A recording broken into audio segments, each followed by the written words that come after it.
Nós temos essa grande afeição, que o Senhor tem nos dado essa honra de poder estar junto e mais uma vez para cultuar o Senhor, adorá-lo, porque Ele é divino. Vamos abrir lá em Efésios, carta que Paulo escreveu aos Efésios, capítulo de número 6. Possamos meditar nessa noite. Efésios, capítulo 6, a partir do versículo 10.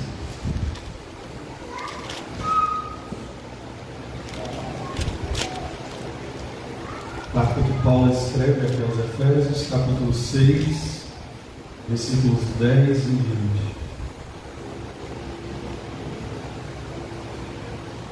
Amém. Possamos ler a palavra do Senhor. No demais, irmãos meus, fortalecei-vos no Senhor e na força do seu poder. Revesti-vos de toda a armadura de Deus, para que possais estar firmes contra as astutas ciladas do diabo.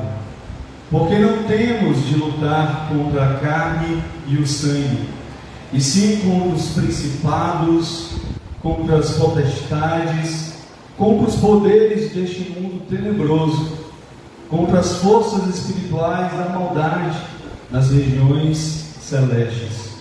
Portanto, tomai toda a armadura de Deus, para que possais resistir no dia mau, e havendo feito tudo, ficar firmes. Estais, pois, firmes, tendo cingido os vossos lombos com a verdade, e vestida a couraça da justiça, e calçados os pés na preparação do Evangelho da paz, tomando sobretudo o escudo da fé, com o qual podereis apagar todos os dardos inflamados do maligno. Tomai também o capacete da salvação e a espada do Espírito, que é a palavra de Deus, e orai em todo o tempo, com toda oração e súplica no Espírito. Vigiai nisto com toda perseverança e súplica por todos os santos. Orai também por mim, para que me seja dada no abrir da minha boca a palavra com confiança, para que com intrepidez fazer conhecido o mistério do Evangelho, pelo qual sou embaixador em cadeias, para que possa falar dele livremente como devo falar. Amém, irmãos, podemos sentar. Como é grande, irmãos, a responsabilidade de anunciar esse Evangelho, essa palavra que é poderosa. E Deus, Ele tem nos dado a sua graça, para que a cada dia possamos estar na sua presença, porque não faz sentido pregarmos aquilo que não há essa consonância em nosso viver. Na oração do pastor eu tentei pagar uma palavra, a qual ele falou acerca de viver diariamente a palavra de Deus. O nosso chamado, irmãos, para viver essa palavra é um chamado para uma consagração total. Não somente para, de forma esporádica, abrir a Bíblia, folheá-la, lê-la ou pregar algumas vezes, mas o nosso chamado de Deus é para vivermos essa palavra em nossa vida. É para sermos modelo naquilo que estamos anunciando. E pode ter certeza, quanto mais você e eu estivermos cumprindo a palavra de Deus, mais nós seremos alvo de um inimigo que não quer ver em nós resplandecer a glória de Deus, mas ele se levanta somente para cair, porque maior é o que está em nós do que aquele que está no mundo. Aleluia. Aleluia. E se estamos de pé, é pela graça do Senhor que estamos de pé, e até aqui nos ajudou o Senhor. Glória a Deus. É Ele que nos dá força para estarmos de pé.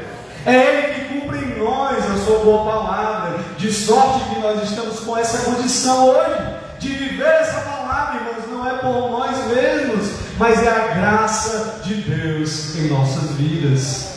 Tudo que nós temos, tudo que o crente possui, não provém dele mesmo, mas vem do alto. Como mesmo Jesus falou aos discípulos lá em João capítulo 15, ele diz: sem mim nada vocês podem fazer, aleluia, mas aquele que está nele dá fruto, e ele vai limpando cada dia mais fruto, e esse fruto permaneça para a glória de Deus. Essa palavra que nós acabamos de ler, que Paulo escreve aos Efésios, vem falar, irmãos, de uma realidade espiritual que nós não podemos fechar os olhos. Na verdade, nós nem temos essa condição de fechar os olhos para isso, porque é uma realidade a qual nós somos chamados para viver. O cristão, ele foi chamado agora para viver pela fé e não mais pela vista.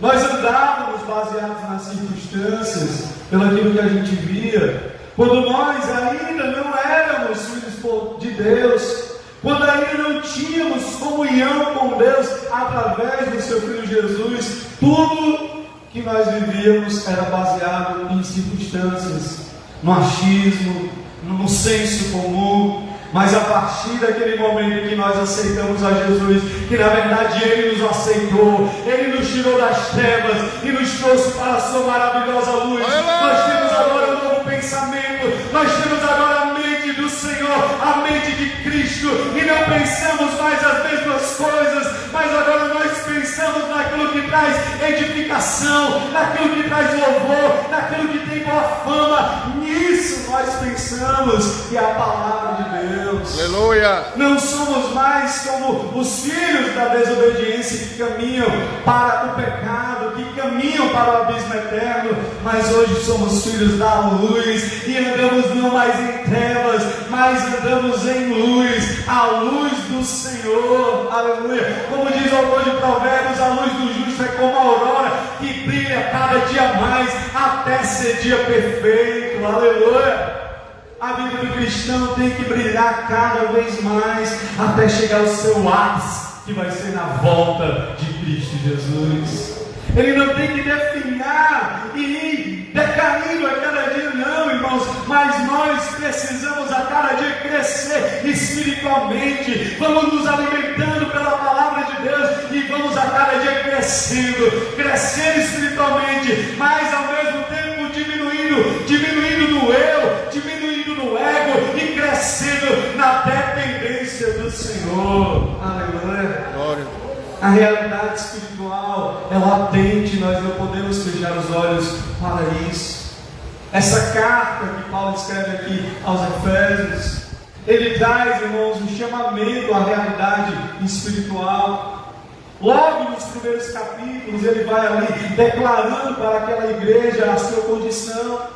Ele vai dizendo da maneira que agora eles devem viver, porque agora eles já estão em Cristo Jesus, assentados nas regiões celestiais e já foram abençoados com toda sorte de bênção em Cristo Jesus. Ele já inicia situando eles de qual é agora a realidade. Parece que há cristãos que ainda vivem deslocados da realidade espiritual. Parece que ainda não entendem qual é o seu chamado, para o que eles somos chamados a viver. Nós não podemos mais viver nesse mundo de qualquer forma. Nós temos que viver, como o próprio Paulo vai dizer, de uma forma sóbria, de uma forma sábia, remindo o tempo, porque os dias são maus. Não podemos viver, irmãos, perdendo tempo de maneira nenhuma, porque hoje o nosso tempo é precioso, é para fazer a obra, é para falar de Jesus, é para ganhar almas para o reino de Deus. Aleluia. Nós não podemos perder nem um segundo das nossas vidas. Um segundo que o crente perde já é um desperdício, é um prejuízo espiritual. Horas, muitas vezes, que nós passamos sem propósito, irmãos, seja fazendo o que for, se não for para a glória de Deus, você perdeu tempo e não glorificou a Deus. E nós somos chamados hoje para viver remindo o nosso tempo, aproveitando, salvando o nosso tempo. Nós estamos numa guerra espiritual, nós estamos numa luta espiritual. Nós não estamos aqui numa brincadeira, não faz de conta, não viver de qualquer forma, não, irmãos, mas nós somos chamados para viver agora uma realidade espiritual. E é sobre isso que Paulo vai falar, não só aos Efésios, mas ele fala aos Coríntios, ele fala às igrejas a qual Deus lhe deu a oportunidade de escrever, aos pastores a qual ele se direciona, à igreja a qual ele se direciona. escreve falando disso, que agora nós vivemos para Deus, que agora as nossas vidas pertencem a Deus, e como filhos de Deus nós somos chamados para viver de uma maneira totalmente diferente da que o mundo vive. Na igreja não é o padrão mundano, na igreja não é o achismo, na igreja não é o senso comum, na igreja o que vale é o que está escrito, é o que está aqui deixado para nós na palavra de Deus. Aleluia. A lei do Senhor é perfeita, a palavra do Senhor é boa, ela traz saúde para nós, ela é lâmpada para os nossos pés, ela é luz para o nosso caminho. É a palavra de Deus que hoje dita o nosso viver. Paulo, ele fala sobre essa guerra a qual nós estamos, e ele vem dizer que o nosso inimigo não é físico, mas ele diz que nós lutamos contra potestades, no versículo 12 que nós lemos inicialmente. Ele diz: pois não temos de lutar contra a carne e o sangue, e sim contra os principados, contra as potestades, contra os poderes deste mundo tenebroso, contra as forças espirituais da maldade nas regiões celestiais. O mundo espiritual é uma realidade, mas muitos não conseguem enxergar. Infelizmente, até mesmo crentes parece que não entendem ainda que há uma realidade espiritual e andam somente baseado naquilo que vem. Mas o inimigo, como diz Paulo, ele não é carne, ele não é sangue, não é o chefe que lhe persegue que é o teu inimigo, não é o vizinho que muitas vezes se incomoda com o teu viver que é o teu inimigo, não. Mas o inimigo do cristão é o mesmo inimigo de Deus, são potestades espirituais, são poderes das trevas. Mas nós, irmãos, nós já fomos chamados por Deus para viver agora como bons soldados de Cristo Jesus, e Ele já nos muniu de toda sorte de bênçãos espirituais. Portanto, nós não devemos ter medo, ter temor agora desse inimigo. Por quê? Porque Deus nos chamou para lutar espiritualmente, e aquele que chama para a guerra não deixa os soldados sozinhos e desamparados. Pelo contrário, Ele é o general de guerra, Ele vai à frente da peleja. Aleluia! Ele vai à frente deste exército. Ele não nos deixou sozinhos, nem chamou-nos para brigar aí sozinhos, não. Ele disse que vai à frente porque Ele é o Senhor dos exércitos. Temos esse inimigo, temos uma realidade espiritual para viver. E de que forma nós devemos viver? De que forma nós devemos hoje andar, sabendo que somos soldados de Cristo Jesus? Versículo 13, ele vai dizer: portanto, tomai toda a armadura de Deus, para que possais resistir no dia mau, e havendo feito tudo, ficar firmes. 14, estais, pois, firmes, tendo cingido os vossos lombos com a verdade, e vestir a couraça da justiça. 15, e calçar os pés na preparação do evangelho da paz. 16, tomando sobretudo o escudo da fé, com o qual podereis apagar todos os dardos inflamados do maligno. 17, tomai também o capacete da salvação e a espada do Espírito, que é a palavra de Deus. Armas que nós já somos aqui conhecedores, já conhecemos as Escrituras, já sabemos que temos muita munição a nosso favor, mas o problema não é conhecer ou não, o problema é que muitas vezes, mesmo conhecendo, nós não nos utilizamos das armas que nós já temos de Deus. Uma coisa é você saber e outra coisa é você utilizar. Uma coisa é nós já sermos conhecedores daquilo que Deus nos deu, mas outra coisa é nós tomarmos posse daquilo que Deus já nos deu. E quando nós tomarmos posse, nós iremos utilizar. E quando estivermos utilizando, nós iremos ver que esta guerra espiritual, ela é realmente real, porque nós somos chamados a viver essa realidade espiritual. Aleluia. Paulo usa uma linguagem meio que bélica, de guerra, porque é uma guerra de verdade. Ele usa essa linguagem porque Deus assim o inspirou, porque de fato nós vivemos uma guerra, e a realidade de uma guerra, ela é triste, ela é dura.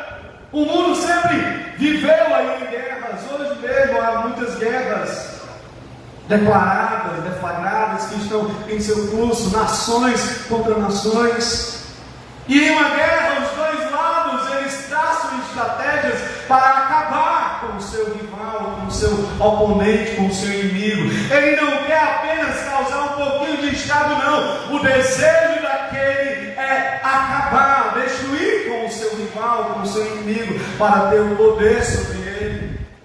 E nisso nós devemos intentar para a realidade espiritual. O inimigo, ele não quer brincar, ele não está brincando contra a igreja, ele não está brincando com você, com os soldados de Jesus. Na verdade, ele quer destruir, como diz lá Jesus em João, está escrito que o inimigo vem senão para roubar, matar e destruir.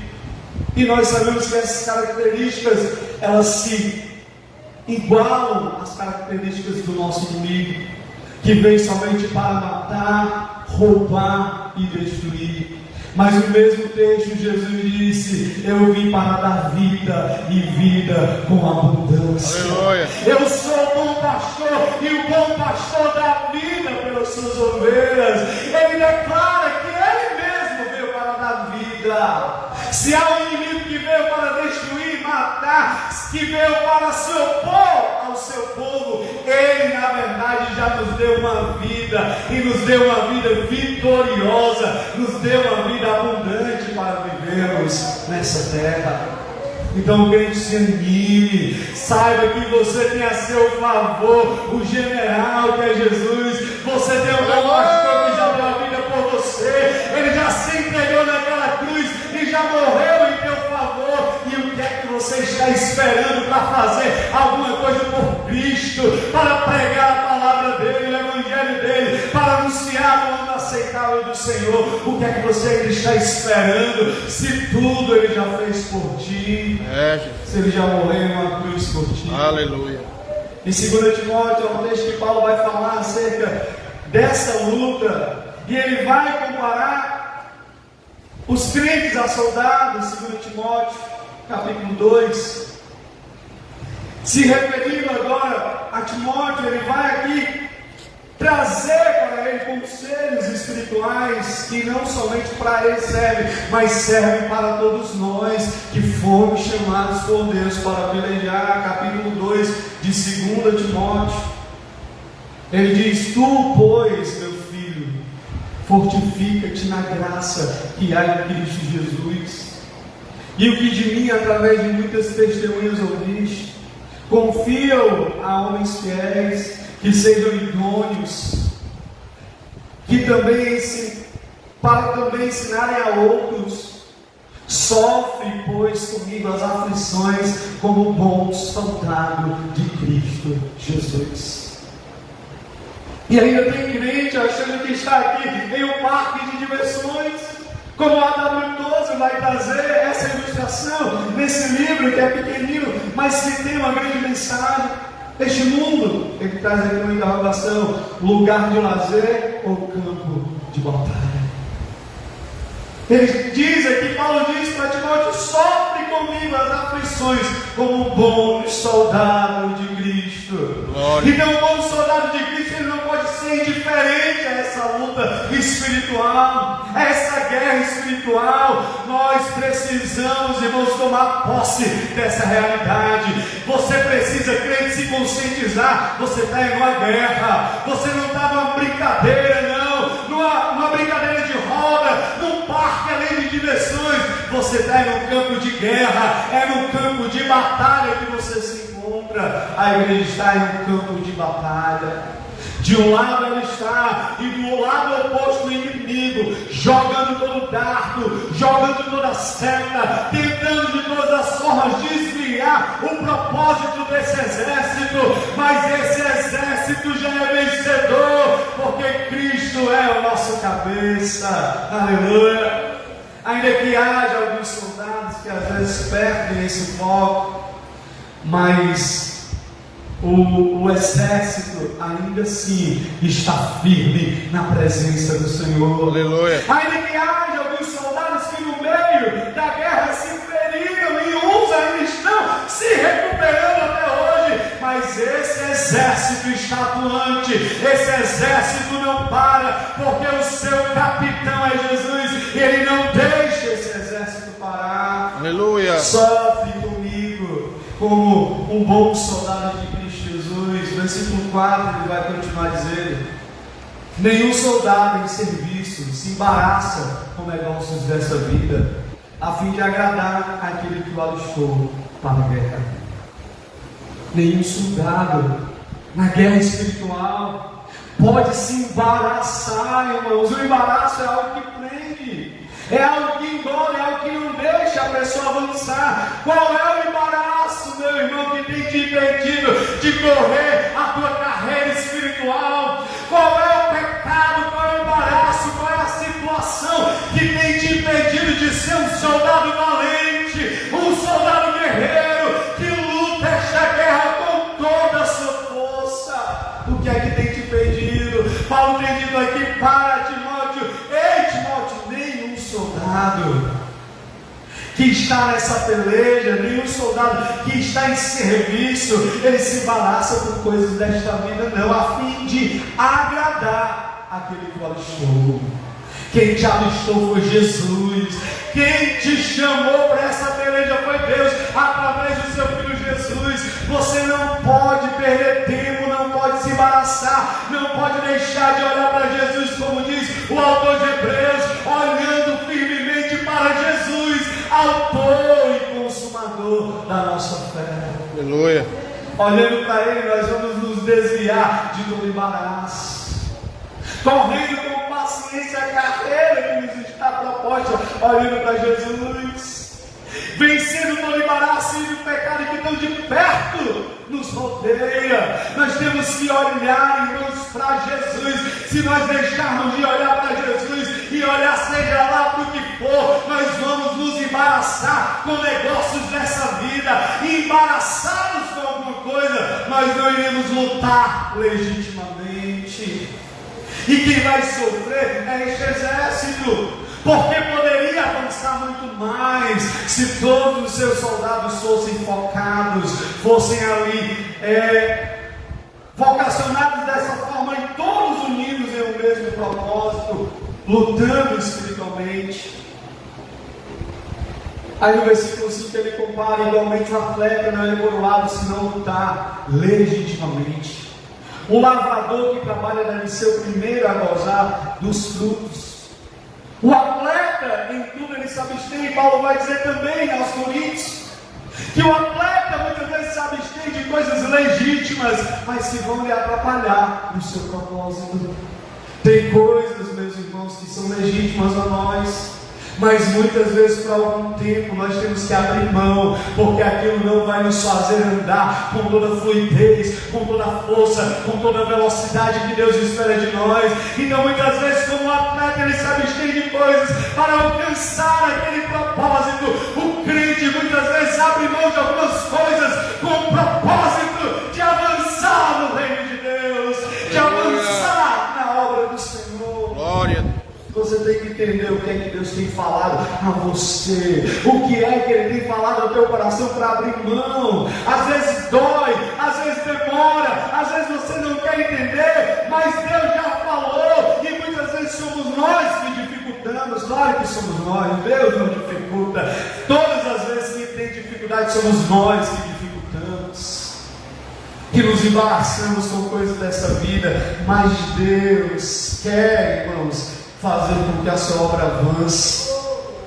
Em 2 Coríntios fala de armas espirituais, essas que nós lemos aqui em Efésios, que já são conhecidas: a couraça da justiça, o capacete da salvação, o escudo da fé, com o qual nós podemos vencer os dardos inflamados. Lá em 2 Coríntios 10, Paulo vai falar disso, de que as nossas armas, elas são espirituais. Capítulo 10, versículos 3 e 4. Segundo aos Coríntios 10, 3 e 4, Paulo vai falar: pois embora andando na carne, não militamos segundo a carne. As armas da nossa milícia não são carnais, mas sim poderosas em Deus para a destruição das fortalezas.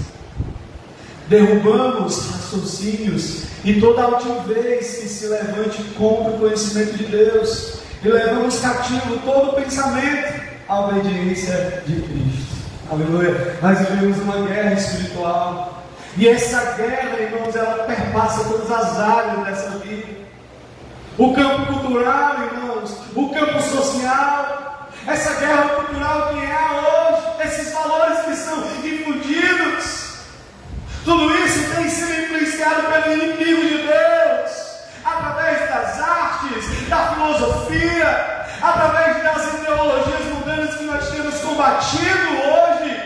Tudo isso, irmãos, são coisas a qual o inimigo tem influenciado, e a igreja precisa se posicionar, a igreja precisa estar firme, combatendo com as suas armas que são espirituais, como Paulo diz, são poderosas em Deus, para destruir fortalezas, para derrubar raciocínio e toda altivez que se levanta contra o conhecimento de Deus. Querem negar a Deus, querem não apenas um Estado laico, mas querem um Estado anti-Deus, porque o Estado laico é quando nenhuma religião pode ser ali oficializada como sendo daquela nação.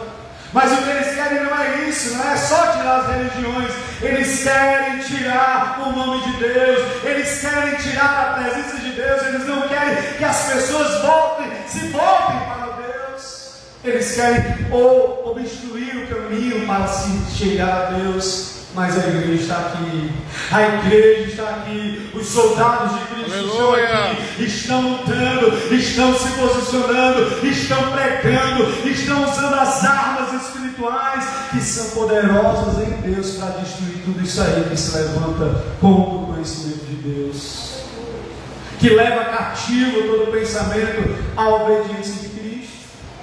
Os pensamentos que são difundidos hoje vão contra a palavra de Deus, querem negar a criação de Deus, querem negar a imagem e semelhança de Deus que há em nós, que há no homem, querem relativizar tudo isso para que o homem viva ao seu bel prazer e não tenha nenhum padrão, não tenha nada ali que lhe o acuse para que não faça aquilo, para que seja tudo liberado, tudo legalizado.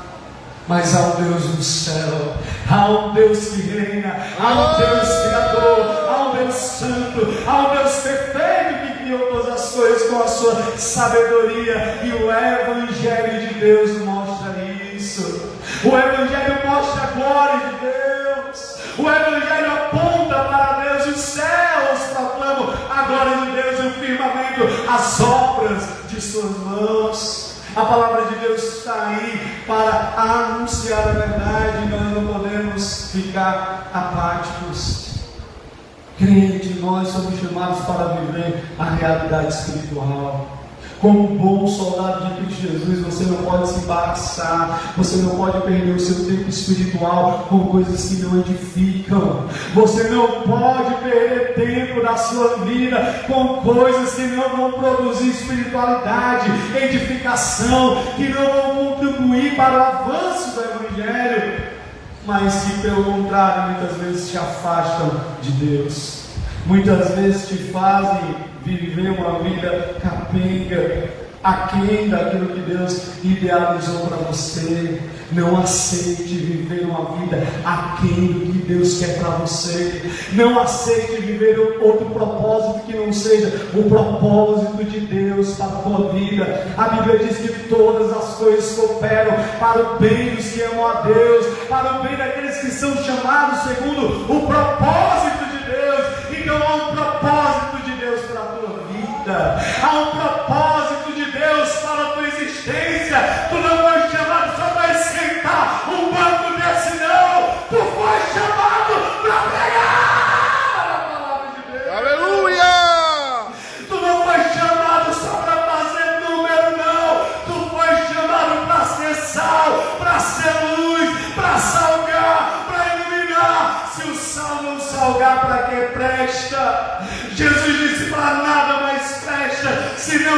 ser pisado pelos homens.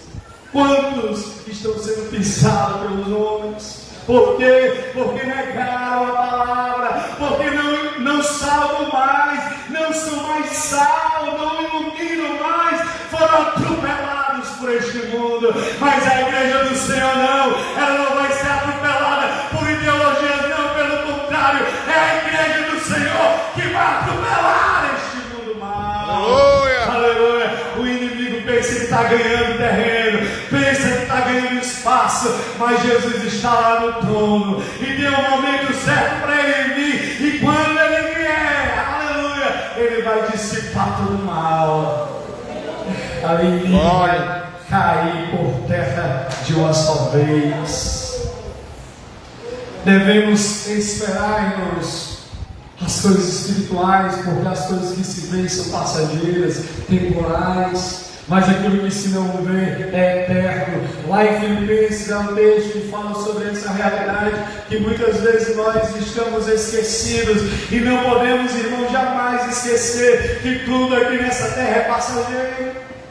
O pensamento, irmãos, uma vez moldado, a sua vida vai ser através daquilo que te moldou, dos ideais, dos pensamentos. Por isso que nós devemos ter cuidado com aquilo que consumimos, aquilo que lemos, aquilo que assistimos, aquilo que somos influenciados, porque as nossas atitudes e ações vão ser isso, o resultado disso que nós consumimos. Lá em Filipenses capítulo 3, o mesmo Paulo vai falar aqui aos Filipenses, a partir do versículo 7, sobre uma realidade que muitos estão esquecidos. Sabe por quê? Porque se esquecem que há uma batalha nesse mundo, de uma forma automática eles vão viver um padrão de vida, um viver que não corresponde mais ao que a Bíblia fala, e vão viver acostumados com as coisas dessa terra, e não vão mais anelar as coisas espirituais. Pelo contrário, vão se moldar, vão se satisfazer com as coisas terrenas simplesmente, e pronto. Quando Paulo aos Filipenses, ele vai dizer no capítulo 3, a partir do 7, ele vai trazer o testemunho dele: mas o que para mim era lucro, considerei-o perda por causa de Cristo. Aí nós lembramos da história de Paulo, e ele vai trazer um pouquinho. E na verdade tenho também por perda todas as coisas, pela excelência do conhecimento de Cristo Jesus, meu Senhor. Aleluia. E tem gente por aí que acha que uma universidade é tudo, acha que um mestrado é tudo, que um doutorado é tudo, que um pós-doutor no exterior é tudo, quando Paulo disse que o conhecimento de Cristo é que é excelência. Aleluia. O que vale ter todo o conhecimento do mundo e não conhecer Cristo, que veio e que se entregou na cruz por nós. Ele vai dizer aqui: meu Senhor, por quem sofri a perda de todas estas coisas, e a considero como refúgio, para que possa ganhar a Cristo e seja achado nele, não tendo justiça própria que vem da lei, mas a que vem pela fé em Cristo, a saber, a justiça que vem de Deus pela fé. Desejo conhecê-lo e o poder da sua ressurreição e a comunhão dos seus sofrimentos, conformando-me com ele na sua morte, para ver se de alguma maneira posso chegar à ressurreição dentre os mortos. Aleluia.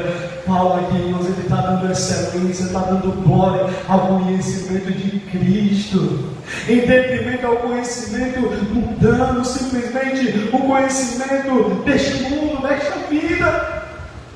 Ele não está dizendo que essas coisas não são importantes, mas ele está dizendo que agora ele conheceu algo muito mais excelente. Aleluia. Ele não está dizendo que essas coisas não devem ser valorizadas e que tem o seu lugar, não. Mas ele está dizendo que agora para ele conheceu algo mais excelente, que é Cristo. Aleluia. Que é aquele que morreu na cruz por ele, e ele quer agora ser conformado conforme o o seu Senhor e Salvador, Jesus Cristo. Versículo 12: não que já tenha alcançado, ou que seja perfeito, mas prossigo para alcançar aquilo para o que fui alcançado por Cristo Jesus. Irmãos, não julgo que o haja alcançado, mas uma coisa faço, e é que, esquecendo-me das coisas que para trás ficam, e avançando para as que estão diante de mim, prossigo para o alvo, pelo prêmio da soberana vocação de Deus em Cristo Jesus. Aleluia! Uma coisa faço, aleluia! É uma coisa só, meu irmão. Quando nós encontramos Cristo, tudo perde o seu valor, porque agora Cristo é o nosso tesouro. Aleluia! Paulo diz uma coisa só agora eu faço. Eu me esqueço de tudo que fica para trás, e agora eu prossigo para o alvo, pelo prêmio da soberana vocação de Deus em Cristo Jesus. O alvo de Paulo agora é Cristo, e o teu alvo, cristão, qual é? O que é agora o teu anelo? Qual é a única coisa que você tem ocupado o teu coração e a tua vida? Será que é Cristo? Será que tens prosseguido para o alvo? Será que o teu alvo é Cristo? Aleluia! Versículo 15: todos quanto somos perfeitos, tenhamos este sentimento. E se pensares outra maneira, também Deus vos revelará. Mas andemos segundo o que já alcançamos. Tem que fazer, irmãos, esse link desse texto com o que nós vimos lá no começo de Efésios 6. Guerra espiritual, realidade espiritual. A nossa luta não é contra a carne, não é contra a sangue, é contra principados. E tem que fazer o link com o que Paulo tem falado aqui aos Filipenses. Andemos segundo o que já alcançamos. Irmãos, sede meus imitadores e observai os que andam segundo o exemplo que tens em nós. Pois muito há dos quais muitas vezes vos disse, e agora novamente digo, chorando, que são inimigos da cruz de Cristo. O seu fim é a perdição, e o seu Deus é o ventre, e a sua glória é vergonha. Só pensam nas coisas terrenas. Esses dias eu comecei a analisar os cânticos cristãos. E tem tantos cânticos, até mesmo os antigos, que nós cantamos, mas que muitas vezes o alvo parece da canção é a primeira pessoa, somos nós. Parece que cantamos para nós, cantamos de uma vitória para nós, e quando o louvor, irmãos, ele é para Deus, louvamos a Deus, exaltamos a Deus. Quantos cânticos na primeira pessoa, onde eu busco a minha vitória, onde eu busco passar por esse problema, não que essas coisas não sejam correta, sim, o crente tem que buscar vencer, mas o alvo, irmãos, o alvo é Cristo. O centro não pode ser nós, a nossa pessoa, o centro é Deus, que Ele cresça. Aleluia! Ele tem que crescer, irmãos. As nossas mensagens têm que ser cristocêntricas, tem que ser Cristo no começo, Cristo no meio, Cristo no fim. Glória a Cristo, aleluia! Glória. Não tem que ser culto a personalidades, não. Paulo aqui está dizendo que tem muitas pessoas que até chorando, mas que são inimigos da cruz de Cristo, que só pensam nas coisas terrenas. O Deus é o ventre, ele diz, pessoas que olham só para si, pessoas egoístas, que estão buscando sempre o seu prazer, o seu benefício, somente aquilo que vai ser para si mesmo. E onde fica o reino de Deus, onde fica a glória de Deus, onde fica o louvor a Deus, meus irmãos. Isso tudo, viver para nós é passado. Nós vivemos assim lá no mundo, nós pensávamos em nós, era só o nosso querer, mas agora esse homem morreu, agora a nova criatura nasceu para a glória de Deus. Aleluia! as coisas velhas passaram, tudo se fez novo. Versículo 20, aí Paulo vai dizer: mas a nossa pátria está nos céus, de onde esperamos o Salvador e Senhor Jesus Cristo. É o céu, irmãos, aleluia. É o celestial, as coisas que vêm de cima. Nós estamos muito apegados aqui às coisas dessa terra. Tem crente que não consegue mais dizer, como João diz: Maranata, ora vem, Senhor Jesus. Parece que tem crente que nem diz mais: vem, Jesus, volta, Jesus. Esse mundo não dá mais para viver nesse mundo. Parece que dizem ao contrário: fica aí mais um pouquinho, Jesus. Está muito bom aqui, Senhor. Eu ainda tenho tanto para conquistar aqui, Senhor. Demora mais alguns anos enquanto eu faço isso, enquanto eu faço aquilo outro, enquanto eu ainda vejo aquilo outro. Mas não, irmãos, o nosso desejo tem que ser: venha o teu reino. Aleluia. Aleluia. A nossa pátria é o céu. Paulo diz: a nossa pátria está nos céus, de onde esperamos o Salvador. Aleluia. Você espera o Salvador? Você está esperando a volta de Jesus? Você está preparado para a volta de Jesus? Você está esperando o Salvador?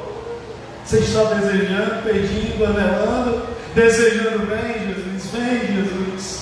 Versículo 21, que transformará o nosso corpo de humilhação para ser conforme o seu corpo glorioso, segundo o seu eficaz poder, de sujeitar também a si todas as coisas.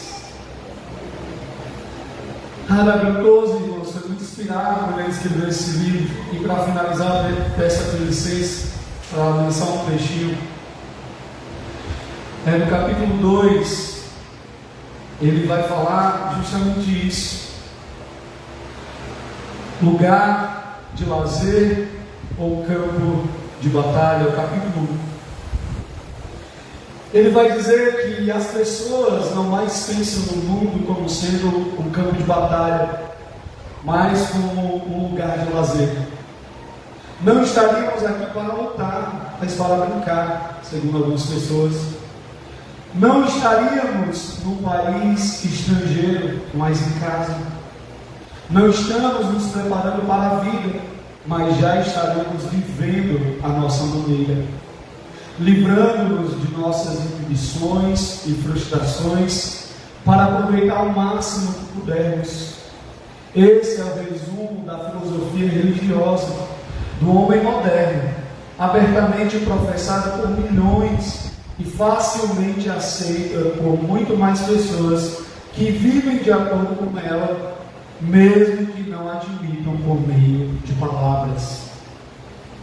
Tal mudança de atitude em relação ao mundo tem e está sendo uma influência sobre os cristãos, até mesmo sobre os evangélicos que professam a fé na Bíblia. Por curioso malabarismo de figuras, fazem cálculos errados e ainda assim dizem obter o resultado correto. Isso parece impossível, mas é pura verdade. A ideia quanto a este mundo ser um lugar de lazer, em vez de um campo de batalha, tem sido acatada pela grande maioria dos cristãos. Eles podem responder com evasivas ao serem diretamente questionados quanto à sua posição, mas a conduta deles os denuncia. Eles estão querendo percorrer simultaneamente dois caminhos: Cristo e o mundo. E com muita alegria dizem a todos que receber Jesus não requer renúncia alguma e que cristianismo seria apenas uma diversão. O culto decorrente de tal visão da vida se acha tão deslocado do seu centro como a própria visão em si mesmo. Um tipo de casa de diversões noturna, santificada, sem o champanhe e sem os bêbados. Tudo isso chegou a um ponto trágico, de forma que agora todos os cristãos têm a obrigação de reexaminar a sua filosofia de vida à luz da Bíblia. Com a descoberta do caminho bíblico, devemos seguir por ele, mesmo que para isso tenhamos de se desligar de muitas coisas que já tínhamos aceitado, mas que agora, à luz da verdade, tenham descoberto serem de fato falsas. Uma visão correta de Deus e do futuro requer uma compreensão clara do mundo em que vivemos e de nosso relacionamento com Ele. São tantas coisas que dependem disso que não podemos nos descuidar a esse respeito. A cosmovisão é aquilo que nós cremos, irmãos, guia a nossa vida. Qual é o pensamento? Nós lá em Bacaína estamos estudando ainda a revista Mentalidade Cristã, e fala sobre isso, sobre a mentalidade cristã. O que é que há, irmãos, na nossa mente? Como é o nosso proceder? Isso diz respeito à nossa visão, ao que nós cremos. Para você, o que é este mundo? Para você aqui é o fim, para você aqui é já, a sua casa está muito bem, está tudo muito bom. Se você estiver pensando assim, você não está no caminho bíblico, porque o que nós acabamos de ler, Paulo dizendo que a nossa terra não é aqui, a nossa casa não é aqui, mas é no céu. Nós aguardamos a volta de Jesus. Aleluia. Aleluia. Nós aguardamos o reino de Deus ainda ser implementado totalmente nessa terra. Mas o reino já está em nós já vivemos o reino, mas anelamos a volta de Jesus para que de fato vivamos totalmente para a glória de Deus. Aleluia. Não veja esse mundo como um lugar de lazer. Vamos ficar de pé. Quero convidar o ministro para tocar. Vamos.